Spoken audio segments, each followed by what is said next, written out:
Welcome, Star Wars fans, to Rebels in Review. Tonight we're going to be discussing Season 2, Episode 12, Legends of the Lasat.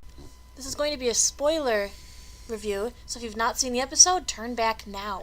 Yeah, I guess I should have mentioned that. I'll give you my thoughts briefly, and then she'll jump in and give you her thoughts. I didn't think I was going to like this episode going in, because I'm not a big fan of Zeb. To me, he's the weakest member of the Ghost crew.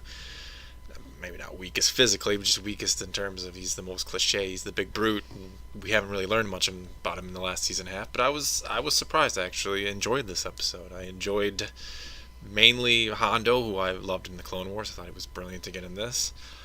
I like the fact that we saw the Force kind of used in new ways by not just Jedi or Sith or Inquisitors or whatever it might be. We actually saw that it's a religion by other cultures around the galaxy, and I thought that was cool. I have to say, I did not like the first half of the episode. I thought the very beginning, the opening, I thought they were getting ready for Ezra to pull a little bait and switch. It's a surprise party because of the corny, almost childish way he went about, I have a contact. I have to say, once they picked up the Lasat companions and they started getting into finding the planet, that the entirety of the episode improved immensely for me. I liked getting a little more character, a little more growth we saw out of Zeb, who I agree is kind of the weak link of the group in terms of, well, you know what I'm talking about. Development. Exactly. The music was a huge surprise Great. for the second half. Once they keyed in with more of a Lasat type, Force Uzi type music with the violins, it was beautiful. That music really, really enhanced the episode in my opinion.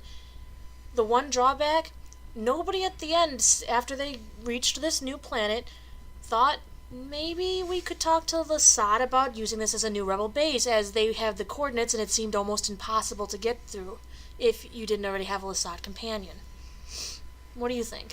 I agree about the music. The music was pretty cool. You know, it's one of the weak parts of the show is the music is usually pretty generic, but I mean that's what you're going to get out of a cartoon, I guess, without a giant budget. Yeah, why wouldn't you use this place as a as a new rebel base? I mean, that's kind of the last few episodes we've been trying to find a new rebel base, and Yeah, here Callus we have. couldn't get there. Yeah, Callus. For all they know, they went into hyperspace and blew up. I mean, they're pretty much in the clear, if you ask me. Or I could be wrong. Maybe Callus saw them escape. I don't know exactly what Callus saw, but it seems to me that would have been a pretty nice place for a rebel base. It would have also been nice if they would have actually shown us Lasat. They would have actually given us a little vision onto the planet, let us see other Lasat in their actual planetary environment. Maybe just pan across to see them in their daily lives. The only Lasat we have experience with is Zeb, and he was entirely different from these other two Lasat we just met. Yeah, he really was. He was different. They were nothing alike. Yeah, Zeb seemed really reluctant to embrace his old culture. You think he would have found these two old Lasat and been like, hey, it's good to see you guys. Instead, he's like, I don't want to, this is all crap. I don't want to do any of this. And Well, I didn't get that. the big question is, who changed?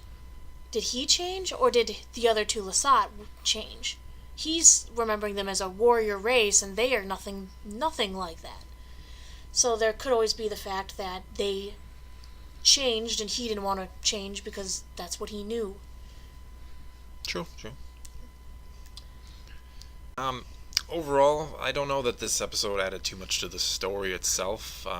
Just felt like a bit of a filler episode, which not a bad filler episode. I enjoyed seeing Hondo. It's nice to give Zeb a little bit of backstory and a little bit of love here.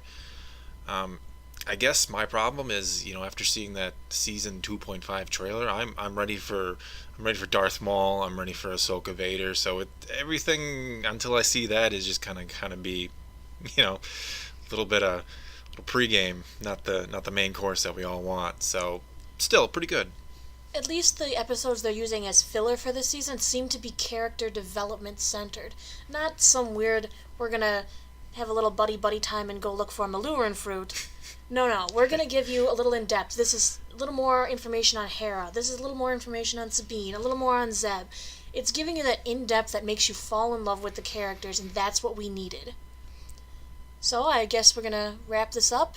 I just want to say that I agree with you. I mean, I thought the first half of season 1 was it was rough. The second half was amazing, but one of the weak parts of the show is we haven't got to know these characters too well, and that's what season two's really been trying to do up until the main event that I talked about. But yeah, let's just wrap this up. We just wanted to give a brief review on what we thought. We're going to be doing this with all the episodes, probably other sources of canon with like the comic books, the books. We dig into it and digest it all. We'll probably go back and give some thoughts on things we've missed because we've just started to do this. We hope you enjoy what we bring you. But for now, that's about all we got. All right. So if you've got anything you'd like to add to our review, go ahead and leave it in the comments below. Or come find us at Twitter at @tell_concha club. Like to hear from you.